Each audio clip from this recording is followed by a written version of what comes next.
দেখতে মনে হবে ছোট্ট মাছ ধরার নৌকা, সেটা নিয়েই দক্ষিণ চীন সাগর আর ইন্দো প্রশান্ত মহাসাগরীয় এলাকায় দাপিয়ে বেড়াচ্ছে চীনের ভাড়াটে নৌযোদ্ধার দল।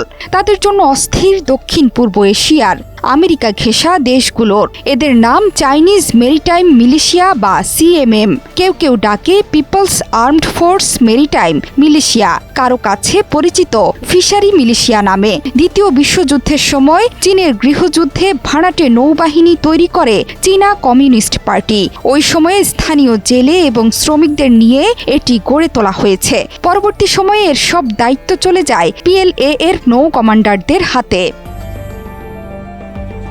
গেল কয়েক বছরে তাইওয়ান থেকে শুরু করে ফিলিপিন্সের সঙ্গে বৈরিতার খবরে উঠে এসেছে এই ভাড়াটে যোদ্ধাদের নাম। অন্য দেশের জলসীমায় প্রবেশ করে নাকি সেখানকার মৎস্যজীবীদের ভয় দেখায় তারা।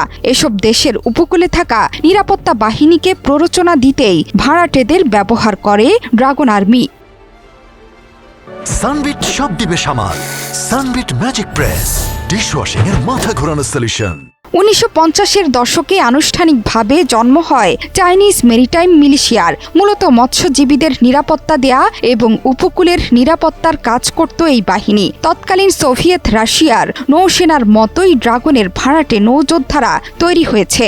1970-এর দশক থেকে এই ভাড়াটে বাহিনীকে প্রতিবেশী দেশের দ্বীপ বা জমি কবজা করার কাজে ব্যবহার করতে শুরু করে চীন। ফলে দক্ষিণ চীন সাগর এবং ইন্দো প্রশান্ত মহাসাগরীয় এলাকায় বাড়তে শুরু করে সিএমএম এর প্রভাব। বদলাতে শুরু করে বেইজিং এর ভাড়াটে যোদ্ধাদের অপারেশনের ধরন। 1974 সালে প্যারাসেল দ্বীপপুঞ্জের অধিকারকে কেন্দ্র করে ভিয়েতনামের সঙ্গে আঞ্চলিক সংঘর্ষে জড়িয়ে পড়ে চীন। ওই যুদ্ধে পিএলএর নৌসেনার উভচর যানগুলোকে ভিয়েতনামের উপকূলে পৌঁছে দিতে সাহায্য করেছিল এই ভাড়াটে জলযোদ্ধাদের বাহিনী। ওই বছরই দিয়াউগু দ্বীপপুঞ্জকে কেন্দ্র করে জাপান ও তাইওয়ানের সঙ্গে চীনের বিরোধ চরমে ওঠে। জাপান, তাইওয়ান বা ফিলিপিন্স, চীন লাগোয়া দেশগুলো ড্রাগনের এই ভাড়াটে জলযোদ্ধা বাহিনীকে স্পেনীয় আর্মাডার সঙ্গে তুলনা করেছে। 16শ শতাব্দীতে ওই নৌবহর নিয়ে আটলান্টিক মহাসাগরে রীতিমতো দাপিয়ে বেরিয়েছিল দক্ষিণ ইউরোপের দেশটি। মার্কিন গোয়েন্দাদের দাবি, বর্তমানে পিত সাগর, ইন্দোনেশিয়া, ভিয়েতনাম এবং মালয়েশিয়ার বিশেষ অর্থনৈতিক এলাকায় একচেটিয়াভাবে দাপিয়ে বেড়াচ্ছে চাইনিজ মেরিটাইম মিলিশিয়া। এই ভাড়াটে নৌযোদ্ধাদের নৌকায় আছে স্যাটেলাইট ফোন। এর সাহায্যে নৌ কমান্ডারদের সঙ্গে যোগাযোগ রাখেন তারা।